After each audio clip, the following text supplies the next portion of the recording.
Technology में एक और नया संकट आया है। उनके जो पुराने, जहाँ पर हम उनके जो ये बने हुए कॉलोनियाँ बनी हुई हैं जो खंडर हो गई थी 40 सालों से, लोगों ने अपने बच्चों की पढ़ाई के लिए और जो एम्प्लॉयज़ों ने वहाँ पर वो क्वार्टर्स लिए हुए थे। अभी कोई सीबीआई की जांच शुरू हो गई कि भाई मौजूदा सरकार ने सीबीआई वहाँ पर डाली और उसके लिए जो है वो वहाँ पर रेडें पड़ी।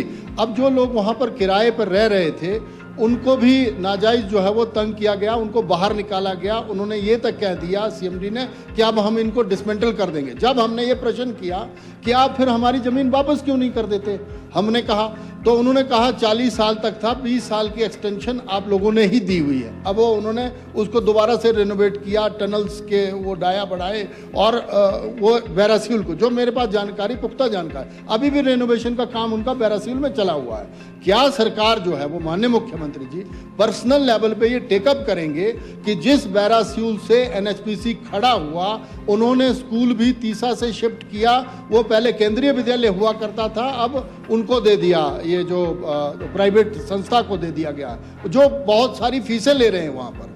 और सीएसआर और लाडा के नाम पर जो है वो, जो 1% प्रोजेक्ट को देना चाहिए था और 1% गवर्नमेंट देती थी, उससे उस इलाके का भला होता था, वहाँ के लोगों को वो किया जाता। वो भी कितना दिया है, दे रहे हैं, नहीं दे रहे हैं, ये माननीय मुख्यमंत्री जी एक बार जरूर उनसे वो करें। और मैं माननीय मुख्यमंत्री जी से ये सबमिशन करना चाहूँगा, सर एनएचपीसी की दादागिरी उस इलाके में चली हुई है, चाहे सुरगवानी का इलाका है, चाहे कॉलोनी का इलाका है। जबरदस्ती पुलिस गई, लोगों को बाहर निकाला गया और इवन एक रेजिडेंस मेरे पास भी था, हम लोगों को भी, हमारे रेजिडेंसों की भी लाइटें तक काट दी गई और ये मामला दिल्ली भारत सरकार तक हमने टेकअप किया।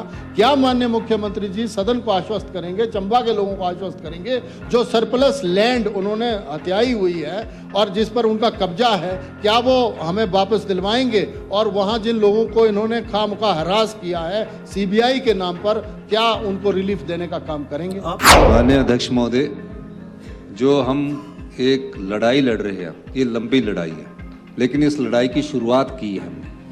अगर आज हम इसकी शुरुआत करेंगे तो this is one issue, CBI he has मैं अभी दोनों बातों, इस लड़ाई की जो शुरुआत है, क्योंकि ये क्वेश्चन और आंसर नहीं है जी, थोड़ा सा क्लैरिटी मांग रहे हैं कुछ चीज़ों में, तो और आप चंबा होने के नाते थोड़ा अहमियत देते हैं चंबा की, जो आपका, तो आपने ये लड़ाई लंबी है, वो तो रिक्वायर्ड है, ये लड़ाई लंबी है और लड़ाई लंबी का मतलब है कि हमने इसकी शुरुआत की है और जो सीबीआई हमारे हाथ में नहीं है कि सीबीआई वाले आगे, इनके पास सीबीआई वाले कहीं भी जा सकते हैं, हमारे राज्य का कोई इसमें वो इंटरफेरेंस नहीं है। सीबीआई कैसे आई, हमने नहीं लिख के दिया, नहीं हमने नहीं लिखा। सीएमडी मुझे 2-3 बार मिले, 3-4 बार मिले, मैं आपको ध्यान में लाना चाहता हूँ।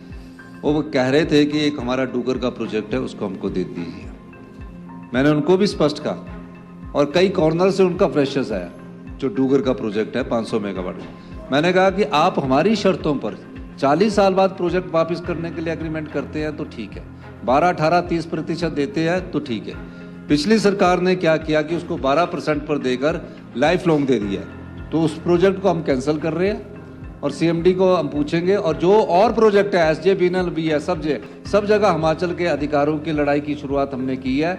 ये लड़ाई युवा आने वाले समय में 10-15 सालों तक लड़नी पड़ेगी, तब हमारे को अपना अधिकार मिलेगा और इस लड़ाई को हमने लड़ना शुरू किया है। और मैं आपको दावा करता हूँ कि जो प्रोजेक्ट हमारे, जिसकी चिट्ठी हमने, मनोहर लाल खट्टर जी आए थे, मैंने कहा था कि हम 12, 18, 30 पर अगर हमने, आप सहमत नहीं है, हम प्रोजेक्ट ले रहे हैं। इस मंच के माध्यम से मैं बताना चाहता हूं कि हम उन प्रोजेक्टों को टेक ओवर करने जा रहे हैं ताकि हम हिमाचल की संपदा को बिकने से बचाएं। और जो बैरासूल और चमेरा वन का जो आपने भी ध्यान में लाया कि चमेरा वन के भी 40 साल है, उसके लिए हमने उनको चिट्ठी लिखेंगे और वो अपना जवाब देंगे। उसके बाद जो कानूनी राय लेकर अगर लड़ना होगा, हम उस लड़ाई को भी लड़ेंगे।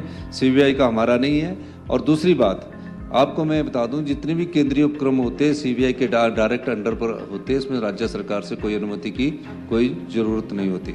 तीसरी बात आपको मैं कहूँ कि जो एक्स्ट्रा भूमि है, ये बिल्कुल सही कह रहे हैं, इसमें कोई दो राय नहीं है। सभी प्रोजेक्टों में एक्स्ट्रा भूमि है, हजारों बीघे एक्स्ट्रा भूमि है।